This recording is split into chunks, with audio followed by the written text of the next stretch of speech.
안녕하십니까. 경제와 사회 문제를 쉽게 풀어드리는 미스터 큐팁입니다. 오늘은 바이오 확률 높은 투자를 하자라는 그런 주제로 말씀을 좀 드려보도록 하겠습니다. 제가 이미 말씀드렸던 알테오젠, 그 다음에 LNC 바이오, 그 다음에 오늘 그 항체 검사 관련주로 수제텍과 바디텍메드가 플러스로 마감을 했는데요. 이 주식에 대해서 말씀을 드려보도록 하겠습니다. 제가 지지난 영상에서 준거 집단의 의사결정, 나만의 어떤 루틴과 관련해서 말씀을 드렸던 기억이 나는데요.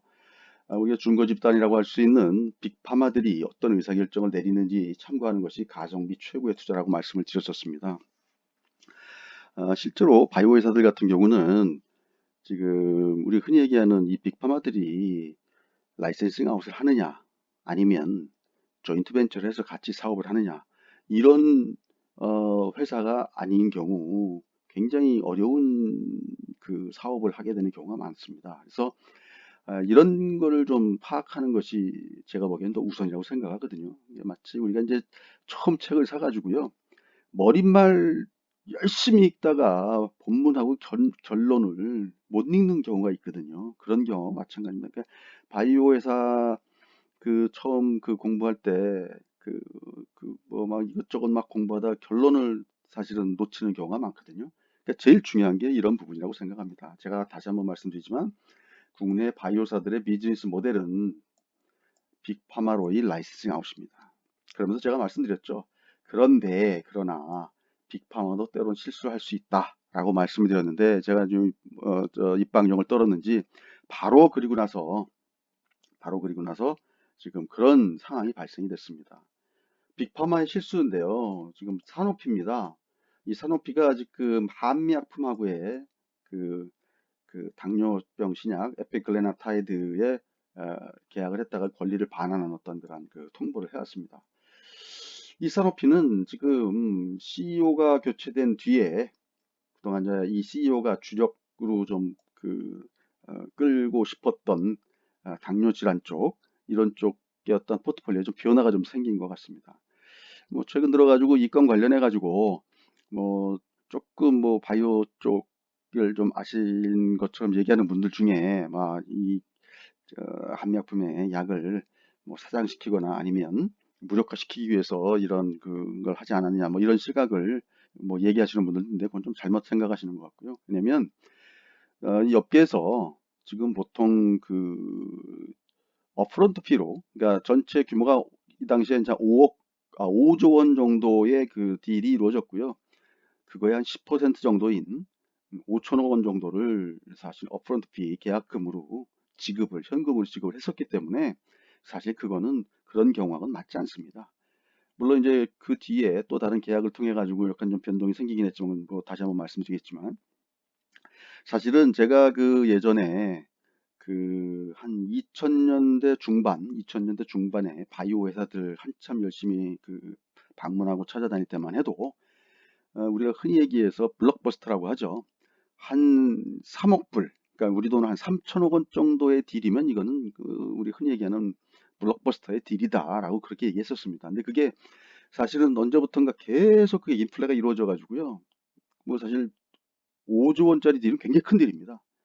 산업회에서 굉장히 통큰 배팅을 했던 건데, 뭐 그 당시에도 저거 5조 원 주고 계약을 해야 될 건가라고 다들 사실 좀 갸우뚱하긴 했었습니다. 좀 산업회가 좀 무리를 했었는데요. 이런 계약을 과거에 이제 하고 두 차례 또 변동이 있었습니다. 한 번은 언제냐면은요, 2015년 11월 5일 날 계약을 하고요. 2016년 12월 29일 날 이런 계약을 했습니다. 4억 유로의 계약금 중에 1억 9,600만 유로를 돌려받는, 그러니까 반을 돌려준 그런 계약을 했고요. 그 다음에 또 어떤 일이 있었냐면, 기존에 연구비로 1억 5천만 유로짜리를 1억 유로로 5천만 유로를 좀 감액을 했고요. 그 다음에 또 공동 연구비를 지급 시기를 연기하거나 방식을 조정하는 식으로 해서 약간 열의가 식은 그런 입장을 보였습니다. 그래서 사실 어찌 보면 언젠지 모르겠지만 이번과 같은 이런 건이 생길지도 모르겠다는 그런 생각들을 했었죠. 그래서 중요한 거는 그 라이센싱 아웃이나 조인트 벤처를 하는 게 굉장히 중요한데, 그럼에도 불구하고 정말 그것이 계속 지속될 수 있고 앞으로도 또 다른 어떤 파트너들과 새로운 계약을 할 수 있는지 그런 것들 쭉 파악하는 게 중요하다고 말씀드릴 수 있겠습니다. 그래서 제가 이제 그때 이제 그 관심 대상 종목들을 말씀드리면서 지난 영상에서 말씀드렸는데요. 그래서 지금 보면 실패 확률이 낮은 바이오시밀러나 약물 전달 시스템이나 또 신약 개발 중에서도 특히나 그 뭐랄까요, 그 실패 확률이 낮은 쪽으로 자금들이 이동을 했다. 그래서 그쪽에서 지금 새로운 어떻게 보면 그 매기가 형성되고 있다. 그렇게 말씀을 드렸습니다. 그래서 말씀드렸던 중국 알테오젠, DDS 쪽에서는 알테오젠, 그 다음에 뭐 신약 개발 중에서 그 LNC인데 LNC 바이오 같은 경우는 지금 그 의료기기로 또 분류해서 하고 있고 중국하고의 어떤 그 조인트 벤처를 좀 진행하고 있다라는 그런 말씀을 좀 드렸습니다. 지금 그 말씀인데요. 특히 이제 LNC 바이오 같은 경우는 기존 제품으로 신시장을 진출하는 겁니다. 중국이었죠. CICC하고 조인트 벤처 방식으로 들어가는 것이고요. 그 다음에 얘들이 지금 개발하고 있는 신약 같은 경우도 의료기기로 지금 임상을 하고 있기 때문에 굉장히 성공 확률을 높이는 그런 어떤 구조를 지금 가지고 있습니다. 이렇게 확률 높은 투자를 하는 경우에는 어떤 이점이 있냐면, 매수 때 내가 약간 높게 산 듯한 그런 실수를 범한다고 할지라도 일정 시간이 지나고 나면 다시 내가 산 가격보다 위로 올라가는 우상향하는 그런 그 과정 중에 내가 산 가격보다 더 위로 올라가는 그런 상황을 만들 수가 있습니다. 내 실수를 커버할 수 있는 그런 상황이 되는 것이죠. 근데 뭐 예를 들면 테마주라든지 아니면 일시적인 어떤 재료에서 움직이는 그런 종목들인 경우에는 그렇지 못한 경우가 많이 발생될 수가 있습니다. LNC 바이오입니다. LNC 바이오는 지금 그 신한투자증권의 그 애널 얘기로는 지금 국내보다 제품 가격이 한 중국이 2배 정도 더 비싸고요. 환자 수는 뭐 압도적으로 우리보다 많을 거고요. 그래서 이제 그 대표이사 얘기로는요, 중국에서 한 1조 원 이상의 매출을 지금 예상을 하고 있고요. OP 마진은 약 한 30% 정도를 생각하고 있습니다. 그럼 1조에 30%이기 때문에 3천억에다가요. 3천억에 이 회사가 약 한 60%의 지분을 가져가려고 합니다. 그러면 약 한 1,800억 정도의 영업이익이 아, 그, 연결이익으로 땡겨올 수 있는 그런 상황이거든요. 그러면 뭐 만약에 그렇게 이로 진행된다고 했을 때는 뭐 우리가 흔히 얘기하는 유니콘 기업으로 이 회사를 평가하는데 손색이 없게 되는 것이죠. 지금 현재 시가총액이 그거보다 훨씬 못 미치니까요. 그리고 또 이 애널 얘기로는 2021년부터 매출이 발생이 가능할 거라고 했으니까 굉장히 기대를 모으고 있는 그런 상황입니다. 그러니까 이제 이 회사 같은 경우는 뭘 확인하면 되냐면 중국과의 어떤 그 법인 설립이나 그다음에 법인 설립 이후에 그 어떤 그 제품 판매 허가 절차가 어떻게 잘 진행되는지 이런 것만 확인하면 되겠습니다. 그러면 주가는 알아서 움직이는 그런 구조고요. 알테오젠 같은 경우도요. 지난번에도 말씀드렸지만 그 이제 신한투자금융 그 애널 얘기로는 지금 지난번에 작년 11월에 체결한 딜이 1조 6천억 원 정도 됐는데요. 이번 딜이 한 2조 5천억 원 정도 될 거라고 좀 얘기를 하고 있습니다. 이게 키투르다 SC 제형이라고 일단 그 예상을 하고 있는데요. 뭐 애널 이런 얘기 했을 때는 어느 정도 확인된 사항이니까 얘기를 했겠죠. 그래서 지금 이 친구 얘기로는 요 두 건의 그 라이센싱 아웃만 갖고도 한 14만 원 정도의 그 목표 주가를 정할 수 있다. 근데 이제 중요한 거는 올해 한 4건 정도라고 추가적으로 4건이 더 이루어진다고 했으니까 한 건이 이렇다면 앞으로도 한 3건 정도가 더 이루어진다고 그러면 추가적인 상향 조정도 가능하다라고 보는 것이지요. 그러면 이 회사 같은 경우는 이제 앞으로 뭐만 확인하면 되냐면 이번에 딜이 이루어질 때 2조 5천억 이상의 딜이 이루어지는지 확인하는 게 하나 중요하고요. 그 다음에는 후속 그 계약이 계속 이루어질 수 있는 시장 분위기가 이어지는가 그것만 확인하면 되겠습니다. 지금 SC제형은 지금 그 제약사들마다 꼭 갖추고 싶어 하는 그런 어떤 그 포트폴리오거든요. 그래서 어, 뭐, 지금 알테오젠에 대해서 이렇게 크게 의심하는 그런 시장의 분위기는 없는 상황입니다. 그리고 이제 오늘 또 특징적인 현상은 시젠과 같은 대장 진단주가 오늘 마이너스 조정을 받았는데 오늘 플러스로 좀 마감한 주식들이 있습니다. 수젠텍과 바디텍메드 같은 주식인데요. 요 회사들이 지금 항체 진단 관련주라고 지금 시장에서 분류를 하고 있는 그런 회사입니다. 자, 지금 보시면 질병본부에서요. 면역이 없는 인구 비율을 보게 되면 앞으로 노출됐을 때 면역력이 없어 감염될 수 있는 인구 집단 크기가 어느 정도인지 알 수 있다.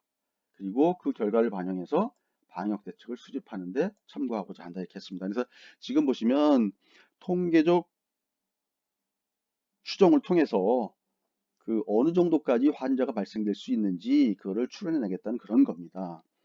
지금 보시면 혹시 시장에서 잘못 생각하시고 계신 분이 계실까봐 지금 말씀을 드리는 겁니다. 우리가 보통 전 국민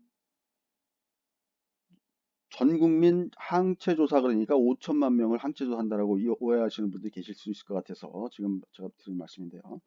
국민 건강 영양 조사를 통해 전 국민을 표본으로 한 여기 표본이라고 샘플이라고 말씀드렸습니다.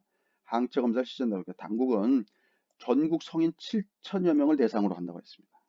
그리고 지역사회에 광범위하게 전파됐던 대구 경북 지역 내 항체 양성을 확인한다. 어떤 사람들 완치 후에 검진을 받은 확진자를 중심으로 검체를 확보해서 항체 검사를 실시한다 이렇게 되어 있습니다. 자, 그러면 지금 우리가 5천만으로 생각하고 있다 그러면 엄청난 좀 차질이 빚어지는 것이죠. 자, 전국민 항체 검사로 했습니다. 이게 전수 검사가 아닌 샘플링 방식으로 진행되고 있습니다. 그래서 5천만 명 전수 검사로 이해하고 밸류에이션을 했다 그러면 조금 차질이 빚어질 수 있는 그런 상황이라고 말씀드릴 수 있겠습니다. 오늘 시젠 등 이런 주식들이 대체적으로 하락했지만 항체 검사 관련주들이 오늘 상승 유지를 했거든요. 그래서 혹시나 뭐 이런 이렇게 판단하고 계셨다 그러면 이 전수 방식 아니고 표본조사 방식이니까 이런 부분들은 좀 고려해 보셔야 된다라고 생각을 하고 있습니다. 그래서 뭐 제가 이제 오늘 드리는 말씀은 이렇게 확률 높은 주식을 매매할 경우에는 보통 우상향으로 주가가 움직이는 경향이 있기 때문에 제가 중간에 매수 시점에서 약간의 실수를 했다고 하더라도 내가 매수한 단가보다 높게 팔 수 있는 기회를 가질 확률이 높아진다는 그런 얘기가 되겠죠. 그래서 그런 류의 주식들을 앞으로도 제가 타이밍에 맞게끔 한번 좀 발굴을 해서 좀 소개해드리는 그런 좀 시간을 앞으로 좀 갖도록 그렇게 하겠습니다. 그리고 제일 중요한 거는 시장에 대한 판단인데요. 만약에 시장이 아래로 내리꽂는 그런 흐름이 나오지 않고 옆으로 횡보를 하거나 뭐 상향으로 올라가면 더 좋겠지만 뭐 이런 흐름이 나왔을 때는 지금 이렇게 성장성이 있고 확률적으로 굉장히 높은 확률의 어떤 그런 어, 궤적을 보이는 상승 궤적을 보이는 그런 주식들은 지속적으로 관심을 가지셔도 괜찮은 거니까 지금 일단 아까 말씀드린 각 개별 종목들이 어떤 그러한 그 상황이나 그 다음에 두 번째는 전체 시장이 아래로 내리꽂는지 이런 것만 잘 유의해서 보시면 괜찮을 것 같습니다. 그래서 오늘 뭐 금요일 자정이 넘어가고 있는데요.